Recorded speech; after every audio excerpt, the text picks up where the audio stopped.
My name is Vanessa. But most people know me as Gothix. I am a full-time content creator and I'm from Rhode Island.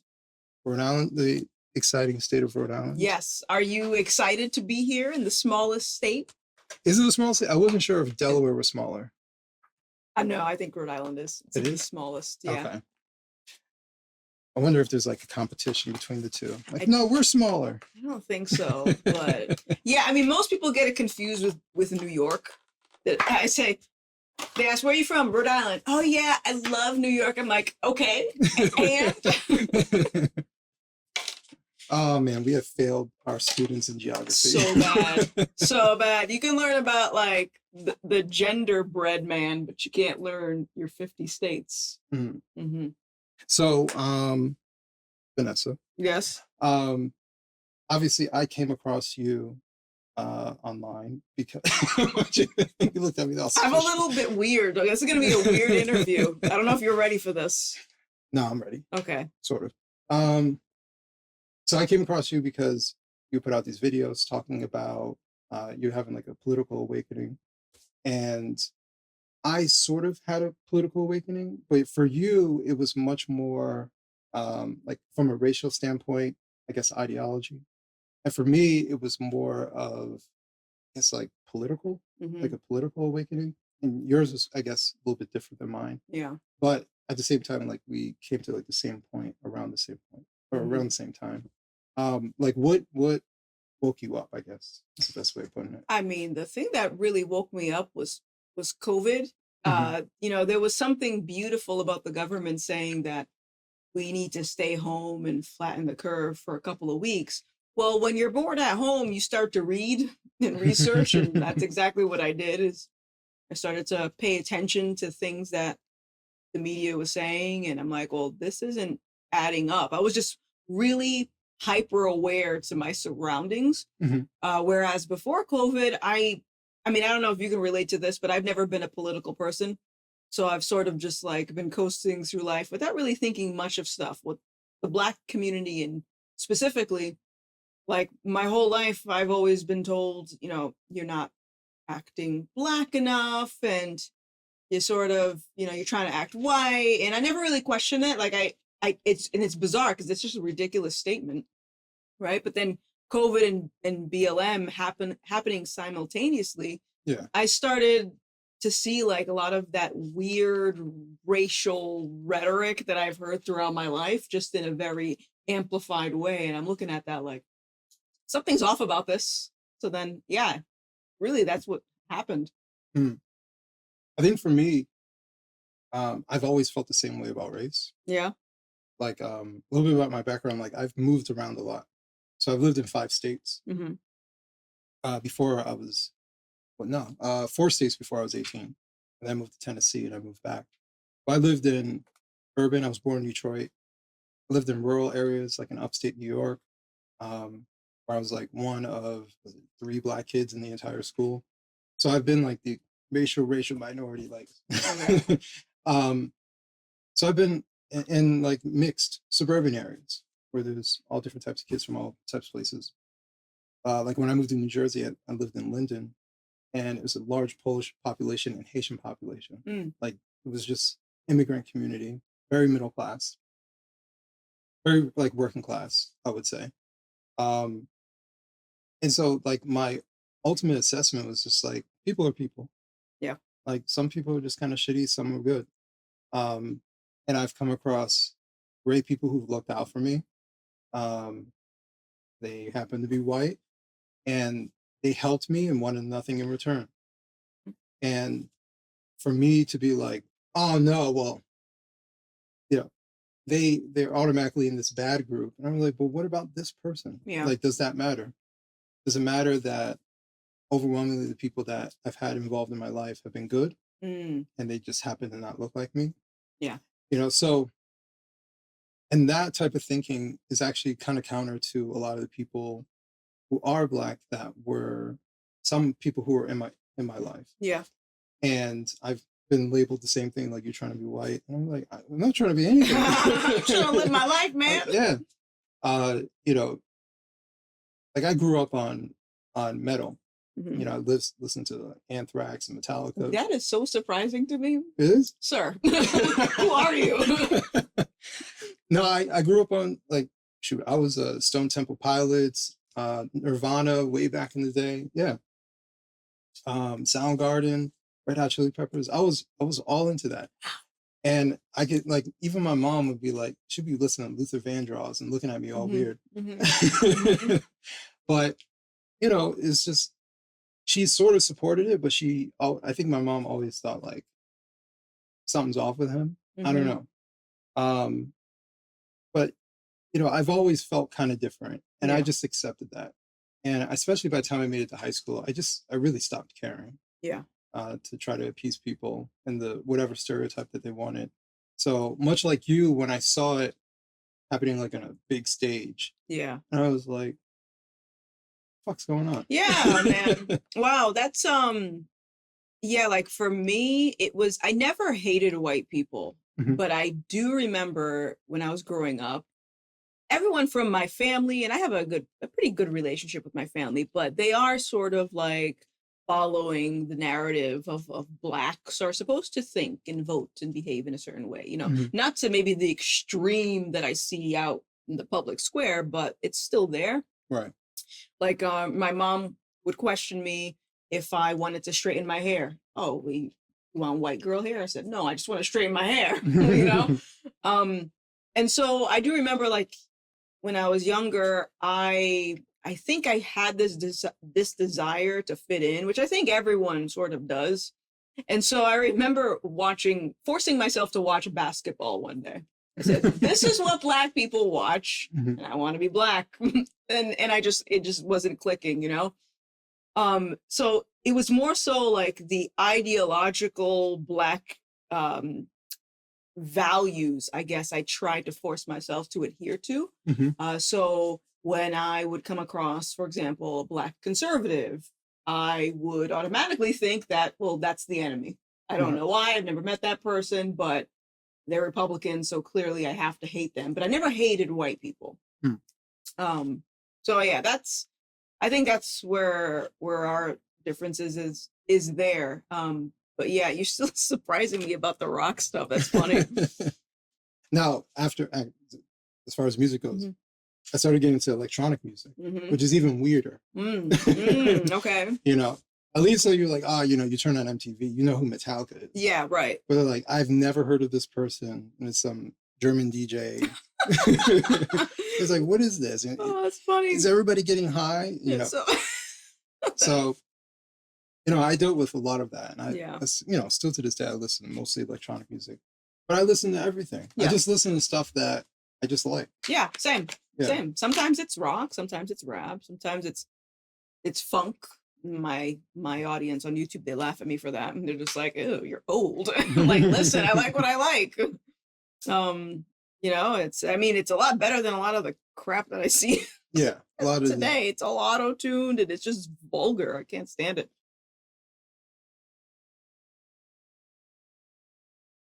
other it's good Chipotle. It's good. It's been a while since I had Chipotle. Mm, Um, but I asked myself like, why do we have these particular stereotypes as far as expectations from people? Why is that the case? yeah. And I don't have like a good answer. Like the only answer I kind of have, and I don't even know if it completely makes sense. I think with small demographics of people in a country where they're the extreme minority, there's an attitude they kind of stay together. Hmm. And like black people aren't the only people who are like that. Like Sure. when Chinese immigrants come here, that's where a lot of them go. They go to Chinatown, they go to a Yeah. Chinese area, they stay around themselves. They don't necessarily say they reject the outside, they just feel more comfortable with each other. Right. And maybe that's where that kind of comes from. Mhm. If we go back to like Jim Crow era, you know, you're told you are colored, right? And you were made to feel like the other, and Yeah. you are the minority. So it's kind of like, listen, we got to band together. And so maybe it just kind of develops from that. And now we just kind of have like a more perverted version of of gatekeeping, Yeah. gatekeeping ideology or identity, Yeah. and we don't know how to move from it. Yeah, no, I think there's a lot of truth to that, especially on the point of I think people are comfortable Mhm. in it. And if they encounter someone who falls outside of what they're used to, it's threatening because Yeah. it's like, oh, now you have to compare yourself to that person. And I think that's especially true with like degenerate culture, Yeah. right? So it's like if you just take the Black community for a second, Mhm. like I remember being told I'm acting white for getting good grades. But then the kids in school with their pants sagging down, dressing like they're hoodlums, Mhm. they're acting Black. So it's like they are forced to compare themselves to me. Like, and I think that's part of it is if I recognize that this person is also Black, maybe this is something, maybe something's wrong with me. So Mhm. I think it's easier for them to just shun other people and say, you're not with us than it is to, just look in the mirror. And I I do think there's a class element to it as well. Mm-hmm. Like the people who say that the most, like you've met people who are part of Black Twitter, especially like the leftists who come after you. Yep. When you really dig into who they are, especially if they're part of the media, they've been to Ivy League schools, Yep. college educated, Mm-hmm. live at the very least upper Yep. middle class lives, and they do this like weird overcompensating. Mm-hmm. Uh, we got to protect our own, and they're super ideological, but they're also super unrelatable. Um, and they reinforce stuff that they don't even do in their life. Yeah. Um, it's a weird dynamic when you see like privileged Black people Mm-hmm. who think that um like it reminds me of like basketball players. Like maybe they grew up sort of poor, Yeah. but they made it out. A lot of money. You know what they try to do? I want to go back, not to even back to their hometown. I want to go to the hood. Like they just find a hood. Yeah. See, I'm still part of the people. Like, Ah! and I'm like, you don't actually have to do that. Yeah, you don't. But it's like this weird, like they feel guilty for being They- successful. That's what it is. That's You what I know? think it is. Yeah, they feel guilty. It's the what is it? The crabs in the barrel mentality. Mhm. I think because I think a lot of people, if they see that success in the Black community, it's like, I mean, I get it all the time. I mean, listen, my apartment's small. I'm not living in a mansion, but people will look at me like, Black leftists. They'll think that I'm tap dancing for the white man because of my YouTube following or I mean, I did see your whatever. shoes. My shoes? Yeah. What about my Your shoes? tap shoes. Oh, shut up. I fell for that and I'm upset. Yeah, but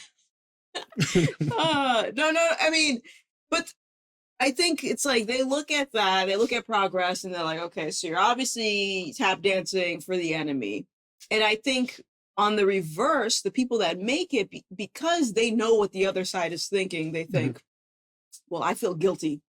I got to reach down. I got to help my people. But the way that they're helping their people isn't actually helping because you're sort of reinforcing the behavior. Right. It's like one thing people get mad at me about is I'm a pick yourself up by your bootstraps type of person. Mhm. And people think that's like just wrong of me. And I'm like, well, what is the other options? Wallow in self-pity and blame everything on the white man? I don't get it.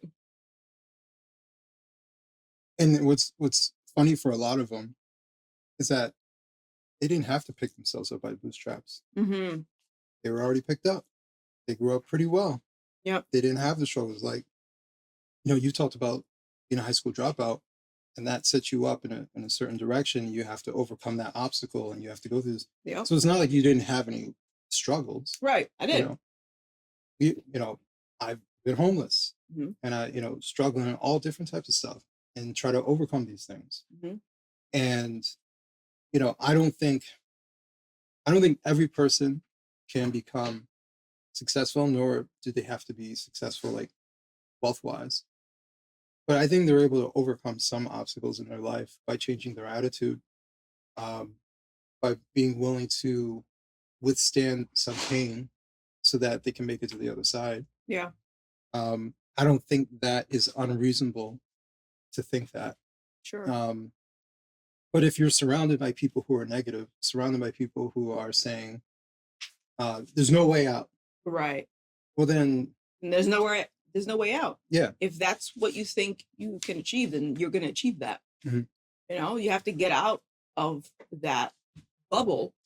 And also, like, success can mean, it can mean so many things. Yeah. Like, I've met people who are very wealthy, and these people are miserable. It's like they're dead inside. And so it's really just like, what are we even defining as success? But ultimately, I think, yeah, you're right about it's just the environment, it's the bubble that people in, the company that people keep. Um, yeah, man. I don't know. I don't know. But you're right as far as success. For me, success is self-reliance. You know, because there were periods of time like I had to move back home. Mm-hmm. I had to be relying on my mother. Yep. You know, for at least for shelter. I had to ask people for gas money. You know, I'm not reliant. Being not being like check to check. You know, actually like having some savings. Mm-hmm. Like to me, that's success. Anything that comes after that is wonderful. And I think that's what a lot of people are looking for. They just don't want to like struggle every goddamn week. They just want to like they want to be able to have something of their own. Sure. And not have to enjoy life a little bit. Yeah. Without having to like be so worried about every single moment of the day. You know, I think a lot of people, it weighs on them. Like I understand what it's like where it's just like, you don't know if you'll be able to pay the rent. Sure. You know, how am I going to eat today? Like that stuff weighs on you. Sure. But I think it depends too, because like I said, you know, wealthy people are just like, not all of them, but some of them find more problems. So even being able to say, okay, I don't have to live paycheck to paycheck. I have a nice house, I have a car, my bills are paid.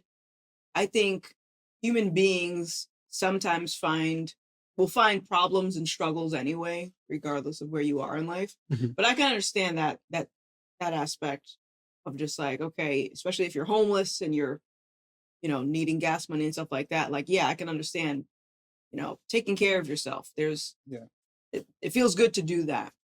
But I also think that, and I think this also ties in with like the Black community and this like victim narrative, is I think I just had a brain fart. Hold on a second. Where's I going with this? I got Granny Gothic's brain. I forgot what I was gonna say. You were saying that the Black community is something. I forgot what it was. Oh man, it just faded. It's the Chipotle. My brain. It must have been the Chipotle's. I'm in love with Chipotle, man. It'll come back to me, maybe. Yeah, all right. Change the topic. We're not cutting this out. No, I was thinking about this article that I wrote a long time ago that not a whole lot of people read. But I wrote for Scoon TV. Okay. Yeah, it seems like such a long time ago. And it was talking about from like a Christian perspective. Are you Black first or are you a Christian first? And because it's kind of like, are you worshiping your skin color and your identity, or are you worshiping God? Which one? Because it can't be both. And I think that's something that I see often. Yeah. Is like people not really taking that in. Are you worshiping man? Are you worshiping things that are false idols? Or are you truly worshiping God? Because those other things don't matter, you know? So we can talk about race. These are like cultural, for me, it's like talking about cultural things. Yeah. It's fine. You know, these are the differences between certain humans in life. Yeah. And that's okay to talk about it. I don't worship any of this stuff.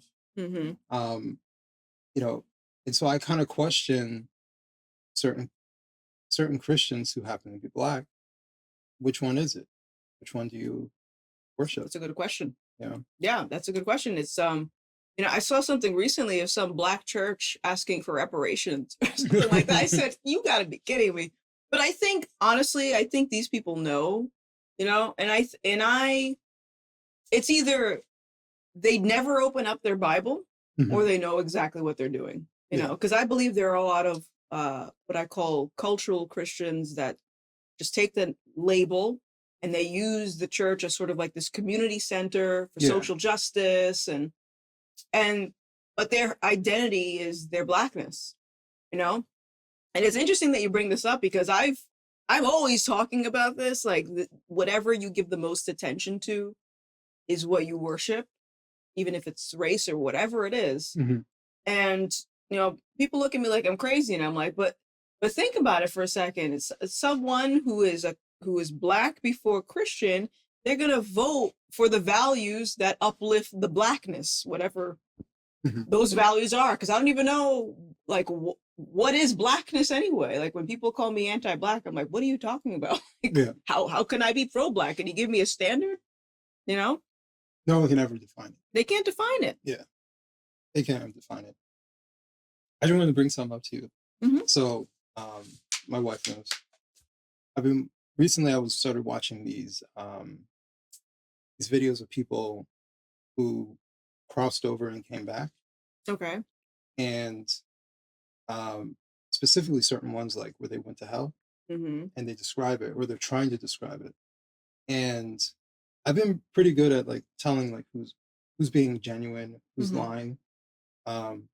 Most people, always keep this in mind, most people are bad at lying because they're bad actors, Mm-hmm. right?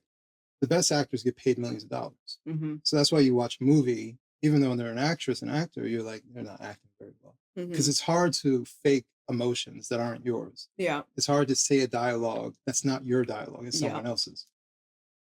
So that's that's a good way of seeing like, is this person lying? Are they being genuine? And when I watch their stories, I'm like, I believe them. Mm. Like I believe everything that they're saying. And there are certain things that they can describe, but they can't describe at the same time. And especially the ones where they went to hell, you can see the fear in their eyes. Like that's like top level acting. Yeah. If to replicate that. So I like, for me, watching that stuff is very like eye opening, but it also puts things in perspective. Like none of this matters, Mm-hmm. And all the people who had an experience, they all say the same thing. They had a quick encounter with God and went over the sins that they committed, and they could feel they could feel love and disappointment. Yeah. And then they fall. They fall into the pits of hell. Um, and I think to myself, like, none of this stuff matters, you know? And so many people, if you're not a believer, then that's what it is. Mm-hmm. But so many people hold on to like every little thing that that they want to have. They wish they had this. They wish they Yep. had that. I want to upgrade. I want to get this. I want to get that. None of that matters. Like I said, if you're not a believer, then get the biggest house and the car. But like you said, you've met wealthy people and they're miserable. Yep. They're empty, Mm-hmm. right? Because they have no purpose. And I've met people who don't have much and they're happy. Yep. They go out and have a good time. They're satisfied by little things. And it's because they don't worship money. Right. So yeah, I just wanted to bring that up because that's been on my mind for Yeah. days. No, and I just, as you said that, my brain fart reversed, and I remember what I was going to say is that a lot of people try to, and I think it's very prevalent in the Black community or leftism in general, is they try to create this utopia where there's no struggle at all. And what they're asking for is no sin. There's always going to be sin. There's always going to be struggle. Yeah. That's just the nature of the world. You can't get rid of it.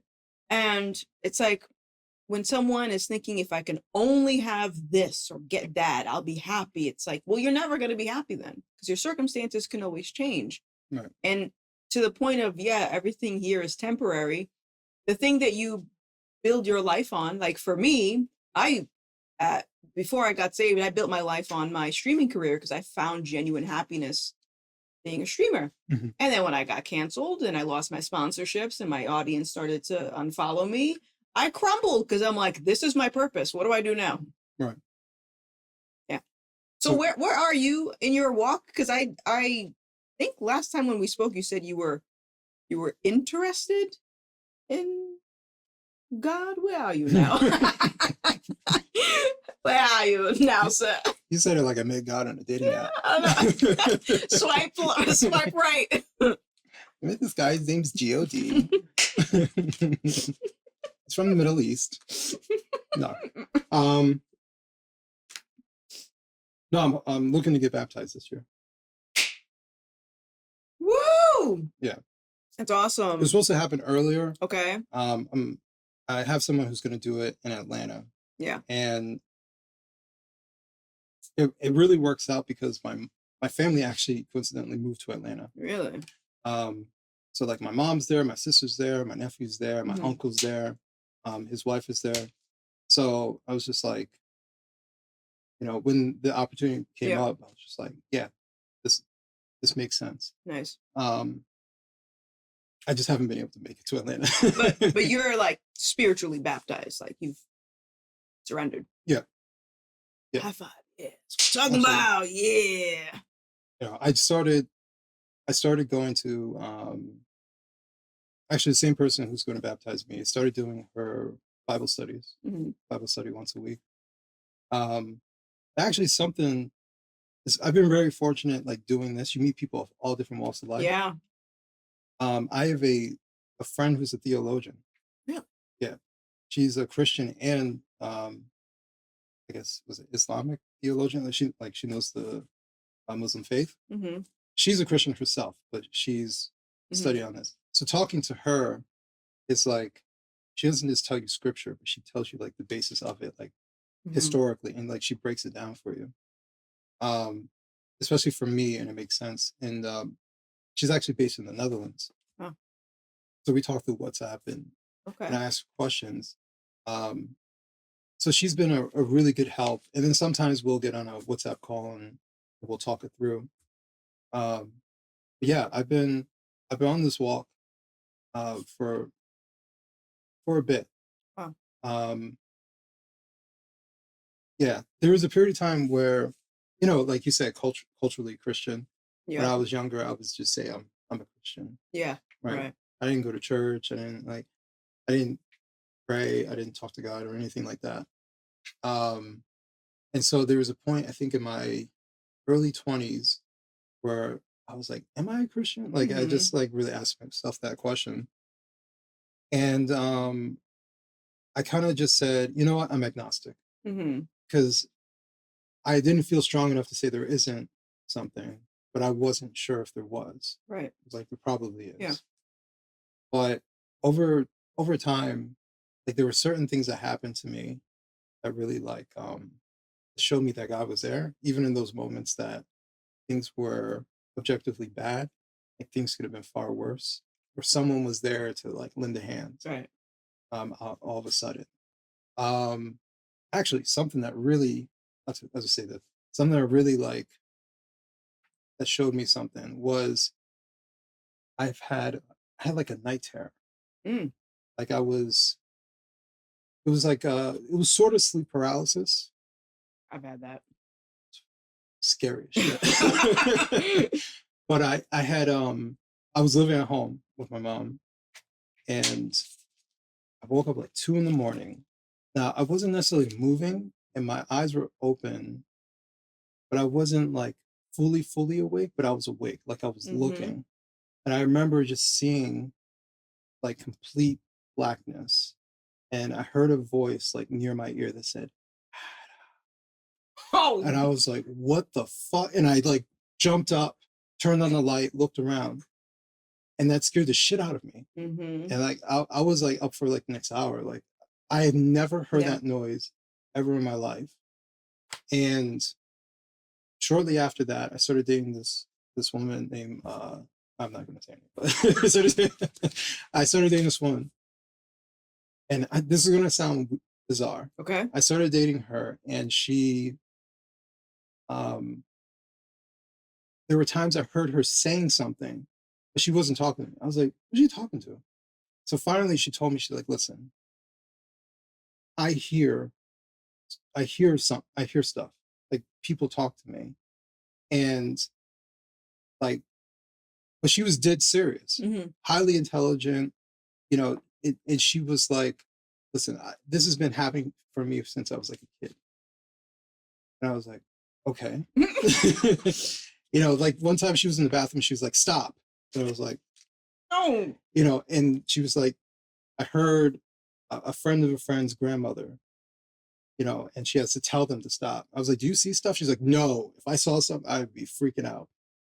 But she told me one day, like on her own, she's like, I know you're not a believer, but because of that, you're vulnerable. Mm-hmm. And I was like, okay. Okay. And she said, they know that. So what you need to do is pray. Pray before you go to bed at night. It's okay. And I wasn't living at home. I was living in this place. And I remember at night, like I would wake up like 3 a.m. I would like, felt sometimes uneasy. And I just started praying. I did that every day for like 2 weeks. Felt so much better.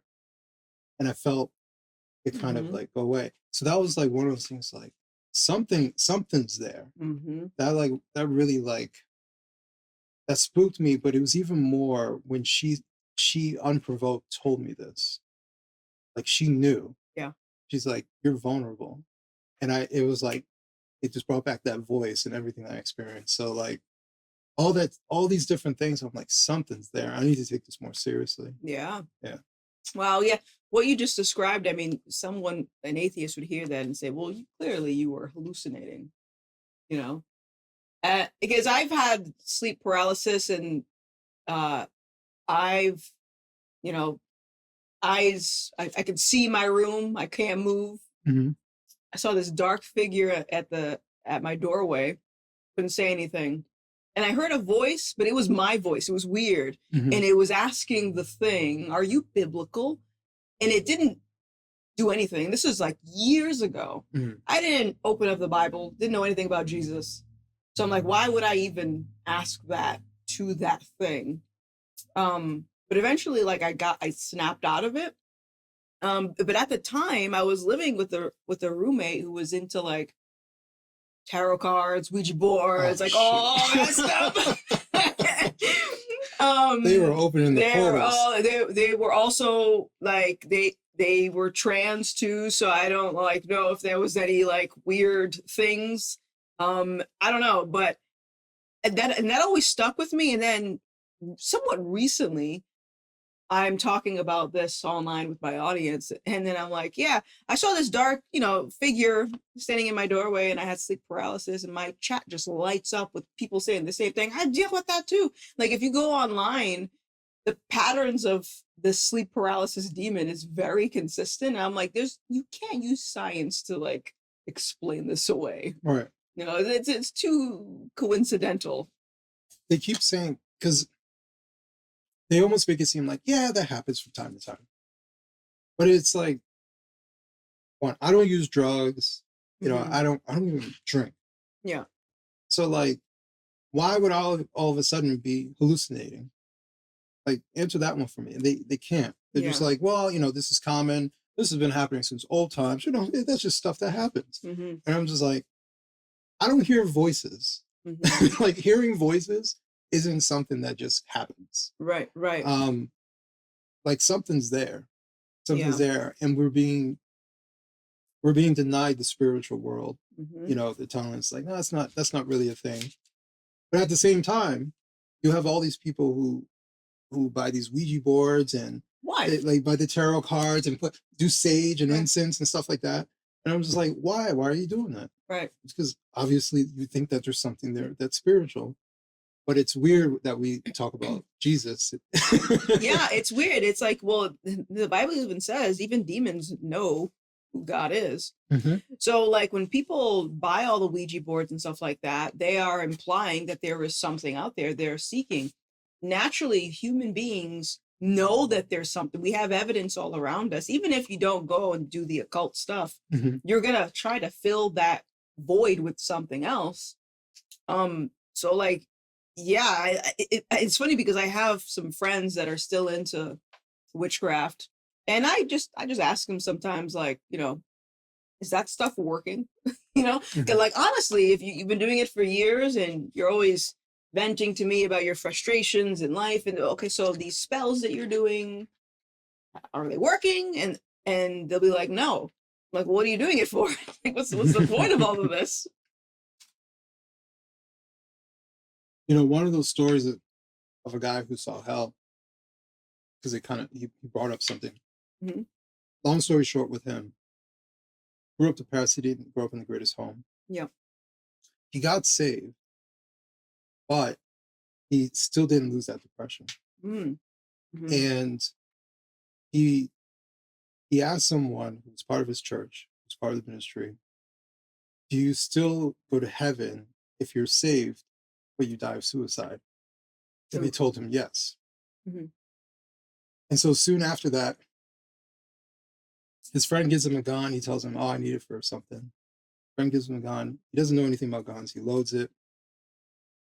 He says he puts the gun to his head, and all of a sudden it was like time stopped, and um, he saw like he was like transported, and like he saw God. Hmm.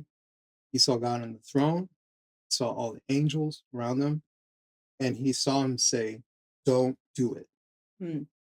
Like he heard the voice loud and clear, "Do not do it." And he describes like all this stuff, and he basically says that what happened was God like picked him up and brought him and started bringing him down into hell slowly. Mm. And so he's describing like it's like when you're there, it's like everything about, like you can look at this person, know everything about that person's life Yeah. and why they died. He's watching people fall down into hell. Is like that guy just died from a motorcycle accident, you know, and God is bringing him down and like turning him and having him look at a lake of fire where there's like millions of people in there screaming. He said, the screams are so loud that if it was like here, my ears would bleed. That's how much screaming there is. It's like it's unbearable, and the screams get louder as he's bringing him closer and closer down. Wow. And he's having him see it, and he's asking questions like he doesn't understand like why this is happening. But basically, what he was saying is that God was trying to show him, if you do this, this is where you'll end up.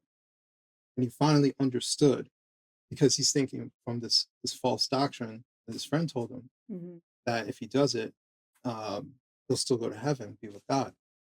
And so once he understood, God rose him up, dropped the gun, and like he was back. Right. But part of the reason why I bring that up, he said something I've never heard someone say: the demon of depression. And I thought about that. I was like, that makes sense. Like you have something that's attached to you, and no matter he was saved, but he still couldn't get it off of him. Hmm. And after that experience, it was gone, right? And he felt just like all the people that I watch who tell the story, they start basically evangelizing. Yeah. Like he did it in a smaller way, because for a long time he didn't talk to anybody. He detailed talking to this girl who someone that someone that he sort of knew had a daughter who was a teenager and she was suicidal, and he went and talked to her, and he felt like he needed to tell her the story. He saw her a couple weeks later. He was driving somewhere and she came out and like got his attention. And she said, "I found God. Like, thank you so much." Wow. And that's when he was like God put her back in his direction, let him know like, you helped this girl. Your experience, like this is what you're supposed to be doing. So, but I just think about like from a spiritual sense, that the idea of demons who are altering our state. And why not? Like we can say, oh, I have depression. We can talk about from a psychological sense. But what if spiritually we're being harmed? And that's why we can't explain like why someone has chronic depression. Mm. Why someone goes down there, why they're getting that voice, like just go ahead and do it. Like it won't get better. Yeah. Like, why is that? Yeah. I mean, it's so interesting. Like I suffered from really bad depression, especially after I got canceled by the Black Twitter. Mhm. And after I got saved, it was like that was just lifted off of me. It wasn't instantaneous, but it's definitely like I do not have not even an ounce of those feelings that I used to have. And I do really feel for Christians. Like I'll have people come into my live chat who are saved who still deal with depression, and they're under the impression that there's no spiritual cure for it. Mhm. Like they have to take medication, they have to, and I'm not necessarily against therapy and against medication, all that stuff, but I do think personally, my opinion, that is something that Christians get is when you get the Holy Spirit, you get the spirit of joy. Mhm. It's like the amount of joy that you get. It's like it's indescribable. So if a Christian is saved and still has depression, I would think that's something has to happen there on a spiritual level. Yeah. Whether it's like we're fasting, we're praying, I don't know. And like I said, it might not happen overnight, but I would encourage people to keep digging because that's not the way that God wants us to live anyway, just in a constant state of depression. Right. Yeah. I don't think so either. And I struggled with depression when I was younger too. And especially like social anxiety. Mm-hmm. My social anxiety really started disappearing when I started solo traveling. Mm. And I think the key thing about having anxiety, especially like social anxiety, is that you stop listening to yourself. Like, because you don't trust yourself. Mm-hmm. And you're always worried because you don't think you're going to be able to handle going to this new restaurant that you've never been to. And when I started solo traveling, it was like everything was new. New place I'm staying, new restaurant I'm going to, and you can't really be a hermit. You're on vacation. Yep. And you're by yourself. So there is no comfort with another individual. You have to go out there. And I'll say this. The first time I solo traveled, I went to Berlin. Berlin was the first stop. And I was like, I'm going to go to this party. So I bought tickets and go to the party. So I land somewhere around like 9 p.m. The party starts in Berlin. They start like at midnight. So you land, take some taxi, finally find the Airbnb, get there, and it's like 11. I'm like, all right, am I going to do this? I'm like, I don't even know what to do. And so I walk outside, I go around the corner, and I said, all right, if I don't see a taxi, then I'm just going to go back. I look to the left, there's a taxi, and he's getting some food. And I was like, all right. So I go in the taxi, he brings me to this place. And like that, just that alone, it just felt like, oh my God, I did it. Mm-hmm. It was such a big thing, but Yeah. I was so ready to turn back around, and that taxi was right there. And I was in line. I was just so elated. And this guy comes up to me. He's like, hey, how much is it to get inside? I was like, oh, I think it's this. I bought tickets online. And he's like, my friends have my wallet. Like, do you think you can spot me 10 euros? And normally I'd be like, no, but I was like, fuck man, sure. So I gave him 10 euros. He's like, you can hang out with me if you want. I was like, all right, cool. Wow. So I go in, this guy knows everybody. He's walking around, I just meet everybody. There's a whole crew of people, and I'm having a great time. Wow. And it was just like all these things just started opening up when I started just like trusting myself and taking a leap of faith. And that's where like from there it just kind of rolled into it. And then I just started getting kind of addicted to that feeling. And I remember coming back home and I just felt like a weight was off. It wasn't like oh, I relaxed at the beach kind of Yeah, thing. no. It was like, it was gone. Yeah. Whatever was on my shoulders, it was gone. And I just started listening to myself. And now I would say, started listening to what God was putting in my path, like, go this way, be careful, you know, even down to go down this street. And I would go down the street and find this amazing restaurant and I have such a great time, Yeah. you know, but it was just like, stay away from this person, you know, all of that. I just started listening to myself and listening to that voice. And Mhm. I think there's something so much more than, you know, pick yourself up, you know, Mhm. cheer up. No, there is. There definitely is, you know, and like people have to get out of their shell. Mhm. You know, they have to push themselves. And the Bible is like it talks so much about like persevering and enduring and being bold, and you have to take the first step. And I think like for example, the depression thing, I had to stop listening to certain people. I had to stop doing the same types of behaviors. At some point, you have to stop. And yeah, I'll ask God for help during those times. Like, help me, especially when it came to like quitting weed. I needed help. Yeah. And I had to set boundaries for myself. Um, and I think a lot of people, it's like they're too much in their head and they don't want to get out. And I also think that if you're not always meditating on the word and you allow outside voices to go into your head, it's like it's harder for you to hear God at those points. Right. So yeah, I mean I definitely agree. It's more than just picking yourself up by your bootstraps. But I think that there is a certain level of personal responsibility that we have to, you know, we can't just pray and be like, Lord, can you just do everything for me? It doesn't work like that. Right. You still have to do the work. Yeah. You know, I call it like being guided, right? Right. You're being guided, but no one's like lifting you up and bringing you there. Mm-hmm. Like you have to, it's like playing a video game. It's Right. like there's guiding lines, you know, to this track, but you still got to drive the car. Mm-hmm. Right. And that's kind of how I've been seeing, like, especially like this particular journey. Yep. But I'm really happy for you, especially because I could see from a distance, you know, Okay. online, but I could see from a distance your joy Hmm. after you got saved, especially after you got married. Ah, And congratulations. thank How you. long has it been now? In 2 years? 2 years? Yeah. Okay. Yeah. Yeah, we're oh wait now. We're going on year 3? Yeah. COVID years are like weird. It's weird, man. Yeah. No. So let me ask you something. So have you been public with your belief in God now? Do people know?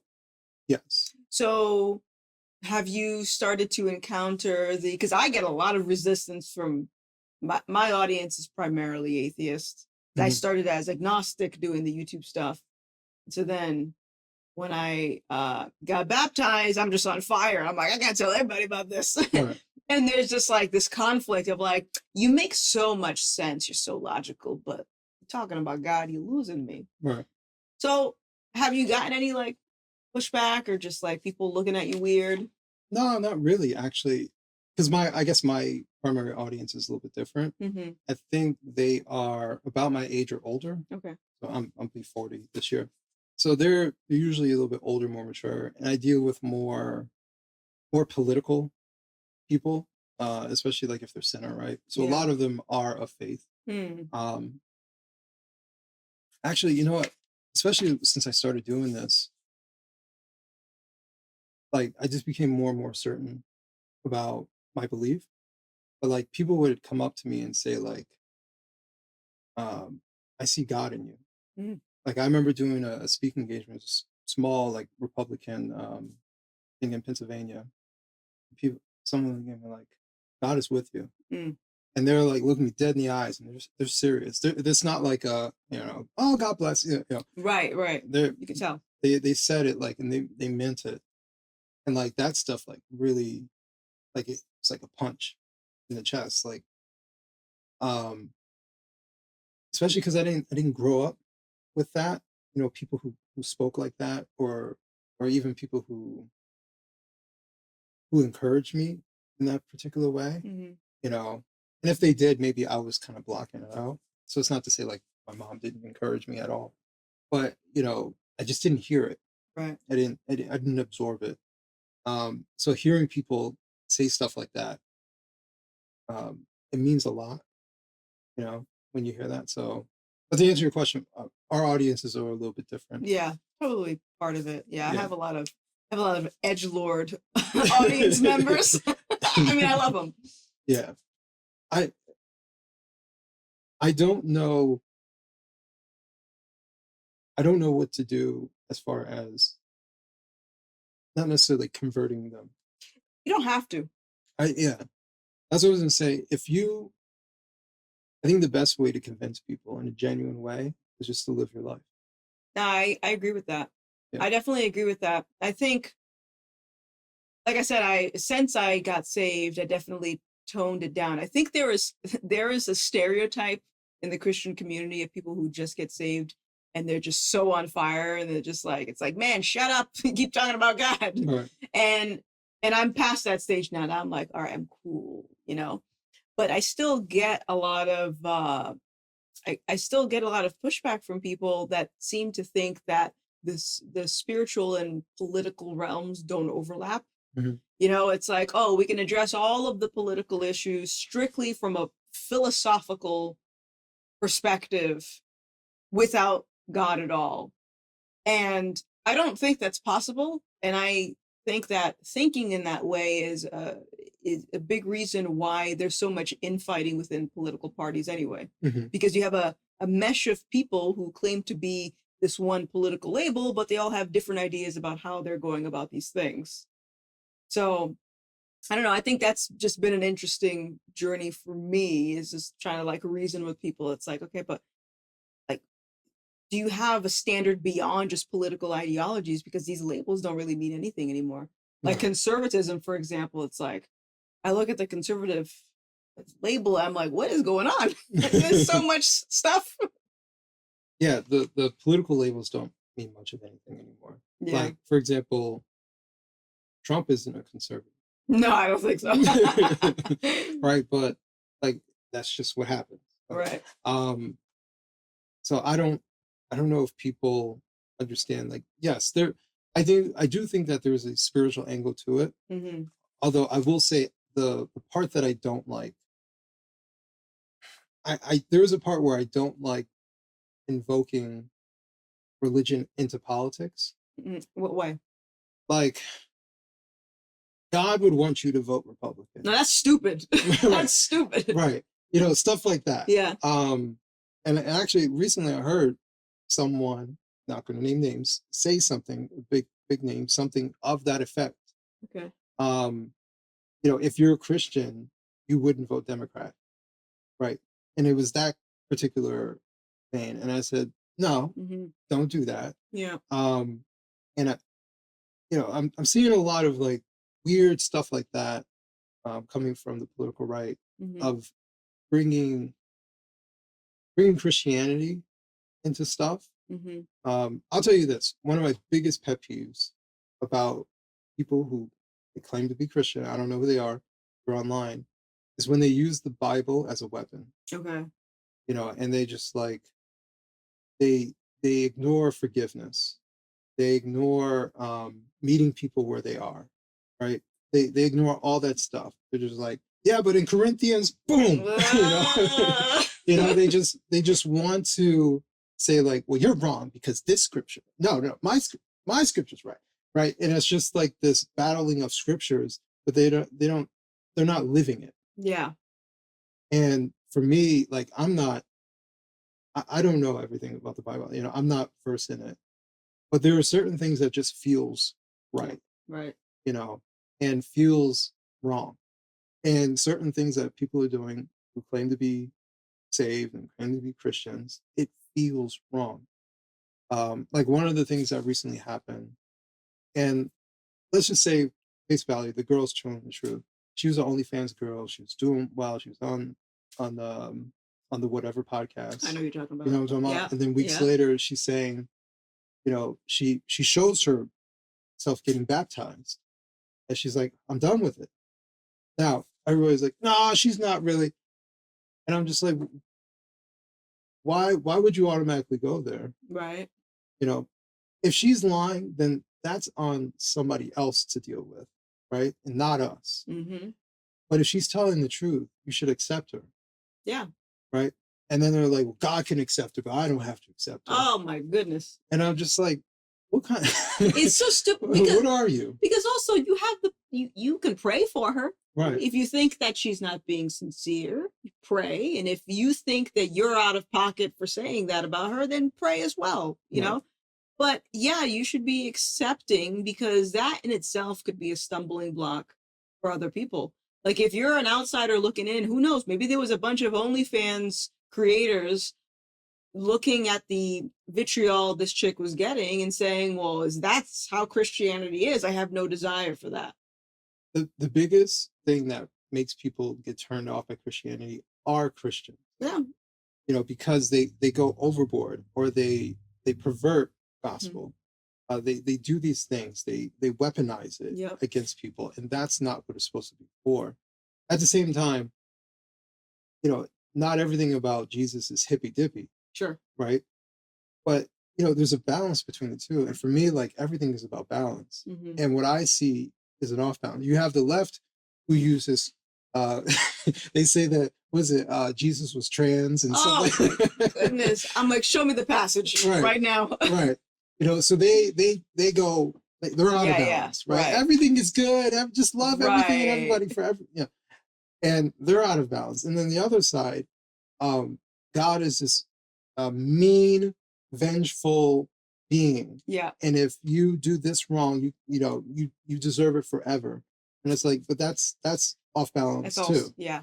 You know, so there's a missing of trying to keep it together, that I kind of see coming from both ends when they try to use Christianity. Oh yeah, totally. Yeah. I mean, even me, I still get a lot of pushback from so-called Christians because of the way that I dress. They're like, when are you going to grow your hair out? When are you going to get rid of your tattoos? Take out the nose piercing. I'm like, are these essential issues? Like, you know what I mean? Like, is there some type of Christian incorporated uniform that I should be dressing in right now? You got to get your flower dress. I got to get my flower dress. Yes. And again, I think it's just you're creating more stumbling blocks for no reason. You're adding to the Bible your rules and regulations. And I just think it hurts. Like, yeah, I don't going back to what I was saying earlier, I don't try to convert anyone. I just try to live my life as Christ-like as I possibly can, so they can see the light, God's light through me. And because people notice too, it's like, if you recognize all the evil in the world, then you must know what good looks like. Right. You know what I mean? So it's like, just even getting people to recognize that, it's like, okay, you have this idea of what evil is and what good is, but where are these standards coming from? Just simply voting for a particular party, that's not going to solve anything. Like, I don't necessarily believe that everyone who, like, if you're a Christian and you're a Democrat, like, I'm not going to say that you're not a Christian, because I don't know where you are in your walk with God. I don't know if he's working on certain things.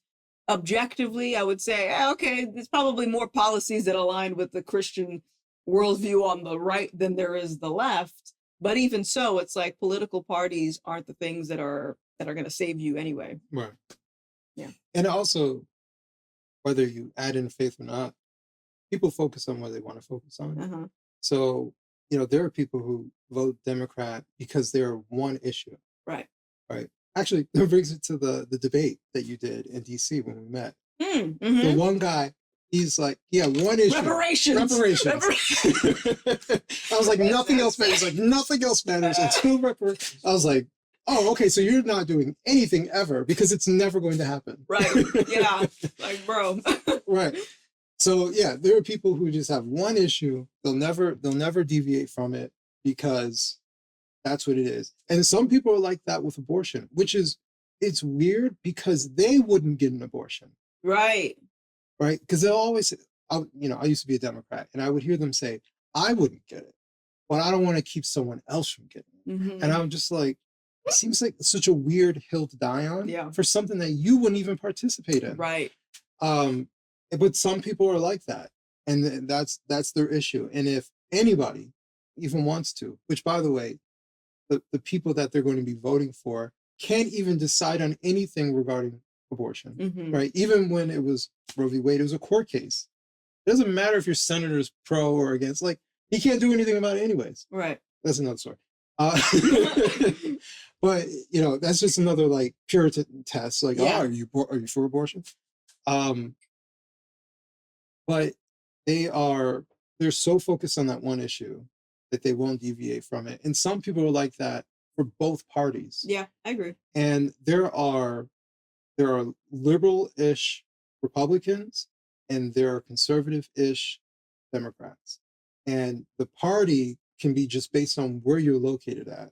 And not everybody is this rah-rah Trump Republican, right? Mhm. That might work for Marjorie Taylor Greene. That's her people. They voted her in. That's what they like, right? But that works where she's at. That doesn't work in fucking Virginia, Mhm. right? In the DC Metro. That doesn't work there if Right. you want to be a Republican. So some people only run in that whatever party that is the dominating party in there, and they just do their thing because that's the only way they can get elected. So there's so much more to that. So that's why it's disheartening when someone says, if you're a Christian, you wouldn't vote Democrat. It's like, Mhm. that doesn't even fit into how people conceive politics. Yeah. Well, it's funny that you brought this up too, because I also remember when Vivek was still in the race. Yeah. There was a lot of like pushback from Republicans because he was Hindu, I believe.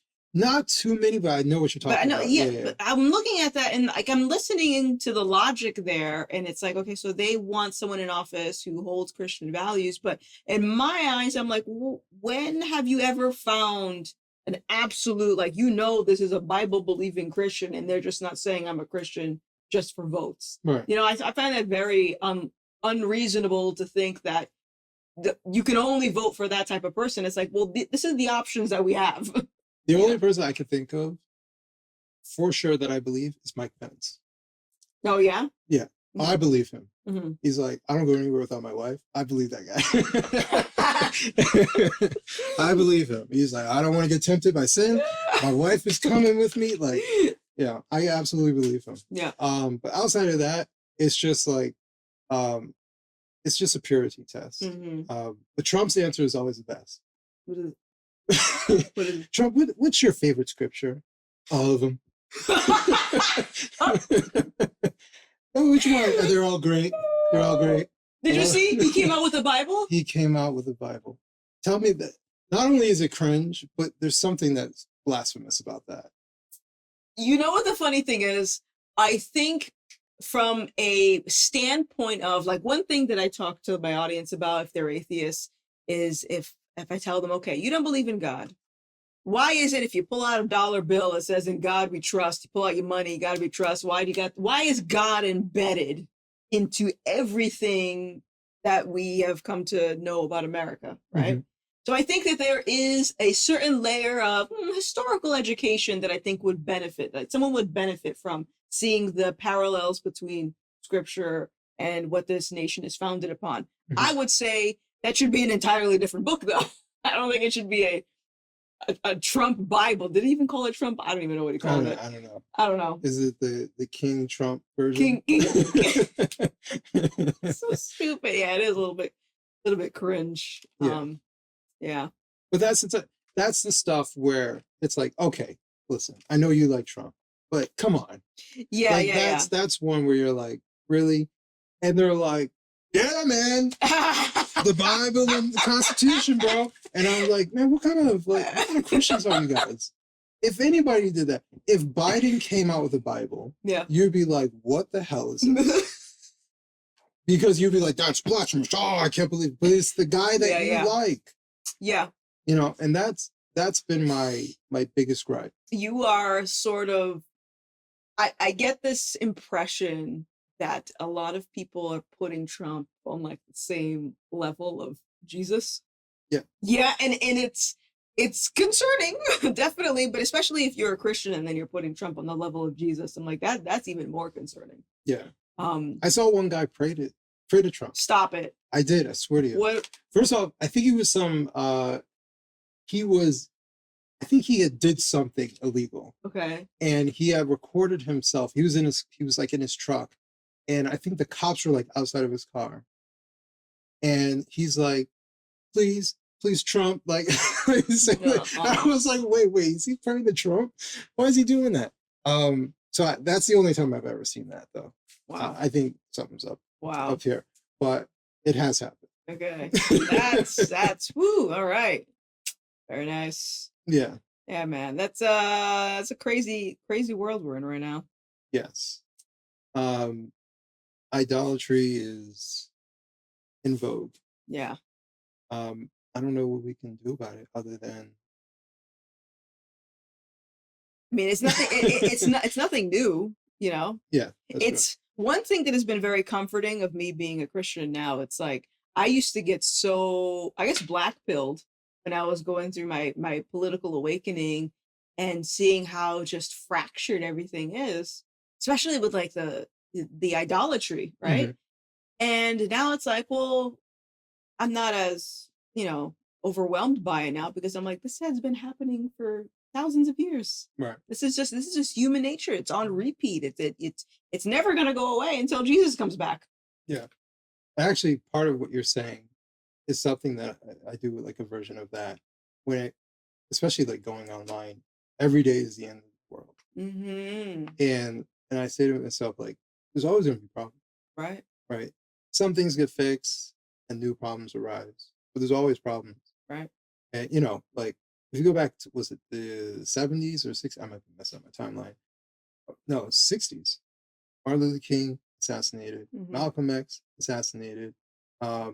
Robert F. Kennedy Jr. assassinated. Assassination attempt on, I forget who it was. Gerald Ford. Like, all that happened in a decade. Yeah. That somehow we're still here and the country's still together. Right. And it's not to say that stuff didn't happen after that. Sure. Like, I know there were riots that happened after, if I remember correctly, there were riots after Martin Luther King was assassinated. But we're still here. Yeah. We just have different problems. There's different things that are going on. Now we're mutilating children. That's a problem. Yeah. But I think in due time that thing will go away because people are waking up, is being pushed back. You see countries like England and actually I think throughout the United Kingdom who are reversing on mutilating children. They're like, maybe actually this isn't good. Yeah. And I think we're heading in that direction as well. So, I mean, that's like one thing that was like really happening, really coming to light just a couple of years ago. And now I could already feel things were starting to go down and things are starting to reverse in a relatively short period of time. Yeah. So there's always going to be ebbs and flows. Yeah, I think there's definitely the pendulum shift is real, and I think it's definitely changing. Although it's always going to keep going up and down. It's like evil always finds a way to like pop its ugly head, But who knows what we're going to be in 10 years from now? Because according to the global warming people, we're all going to be dead in a couple of years anyway. I heard that in the 90s. Well, they're serious this time. I mean, we had a whole documentary with Al Gore, and we were supposed to be. It's different now. It's different now. The science has changed. The science has changed. Yeah, I don't know what to think about all that. I look at the people who are saying it, and I don't believe them. I don't believe so for me, it's less about is climate change real. I look at the messenger and I'm like, something's off with you, and I don't believe you. Yeah. Because you guys jump from one thing to the next thing, and you're an expert on this, and oh yes, this is definitely happening. The end of the world is coming. Yep, sure is. So turn everything into battery cars. Yeah. Like what? Why? Why should we do that? So, I don't even know about climate change, if that's in fact real or not. I just look at the messengers of the climate change narrative, and half of them are completely insane if you remove climate change and you look at them objectively, Mm-hmm. these aren't people you don't want your neighbors. Like Mm-hmm. they're just nuts. And then the other half seem very manipulative or clueless. Yeah. And they're just saying the thing. You know, especially with climate change, they always say, well, everybody knows that climate change is real. Right. It's like, man, you're a certain everyone. Everyone. Like I got people who who can't even agree that the Super Bowl was won fairly. Like, you mean everyone? Right. Like it's just like every scientist, every single one. I don't believe you. Like, no. It was like, well, there were two. It was like, why did the two say that? Mm-hmm. I thought you just said everyone. Well, the consensus just changes. They're not, they can't stick to their answer. And also I think there's a level of fear and social pressure too. It's why I tell people I don't trust scientists just out of principle that they are in a position of authority, because these are still human beings. Some of them are crazy. Some of them are bought and paid for. Some of them are afraid of losing their positions, and some of them are being truthful. But yeah, I mean, the global warming thing and all that. If the globe is warming, I believe God will fix it. That's what I believe. And if a comet comes and kills us all, that's okay. If that's what's going to happen, that's what's going to happen. Yeah. Well, we're nearing the end of our conversation. I always ask everybody, are you optimistic about the future? Yeah, I mean, I guess I can give you two answers. I'm optimistic for, like, I don't worry because I am saved. Whatever happens, it's all right. As far as optimistic about society, that I'm not too sure about because I don't really know what that's going to look like. But I do see a lot of people waking up. I see things pivoting in a good direction. So I think, if I'm being honest, it's going to get worse before it gets better. It is going to get better. I just don't know what that better is going to look like. Okay. Yeah. I've heard that answer. It's going to get worse, but it'll get better. Yeah, it's going to get a lot worse. Emphasize a lot worse before it gets better. But I'm not worried about it. Yeah. 2024 is going to be an interesting election year. So, yeah. It might get worse, but it might get better. I'm optimistic. Yeah. I try to see, even like in crazy moments, I try to see the positives that's going on. So, I think there are a lot of people who are waking up, like you said, and they're doing something. There are a lot of people who are born out of 2020. That's why I classify myself as a 2020 rebirth. And they just started doing something. I guess you would classify this. I guess so, yeah. Yeah. So yeah. You're part of the rebirth. Yeah. I mean, there's a lot of people working towards good. So yeah, I mean, I don't know, like, I guess I'm more of a tinfoil hat wearer, and I look at, and I outweigh, like, okay, if this happens, this could happen, but if this happens, this could happen, especially with the election. Like, if this person gets in, it's going to get bad, but if this person gets in, it's going to get real bad. Like, it's going to get bad regardless. I mean, I think it almost doesn't matter. It really doesn't. This is what we just have to deal with. Yeah. Like, this is life. Like I said earlier, there's always struggle. And we just got to deal with it one step at a time. And it is what it is. Yeah. This is a small political analysis. A lot of people who are, let's say, the Trump supporters, they think like, if Trump gets in, everything is great. Trump's going to be a lame duck president. You got 4 years. That's it. Yeah. And that's also something that I don't like either, is this idea. And this goes back to what I said about people put him on a pedestal is, okay, if he gets in, and then what? Or if he doesn't, and then what? Like, what is your solution? What is the game plan? And that's not gonna all get fixed overnight. So I don't know. There's gonna be hurdles no matter what, but even more so, he only has 4 years to do whatever you think that he's supposed to do. Right. So and if Biden wins, he only has 4 years. Right. So is the country gonna end in 4 years? I don't think so. I don't know. He said, I don't know. I don't know. I mean, with global warming, oh, that's right. We only got like 2 years left. Well, you haven't heard. There's nothing you could do about it now. It's too late. It's too late? It's too late. What if I wear a mask? Will that fix it? No, Like social distance? no, it won't stop. There's too many people with hot breath out there. Ah, And man. that's what killed the environment. It's rough.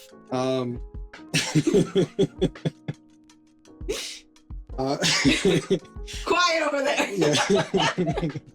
Michelle's trying to hold it in.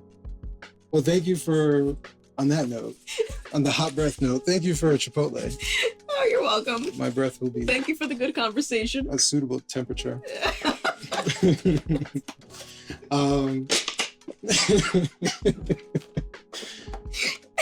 Thank you so much for inviting me to your Thank you home. for coming over.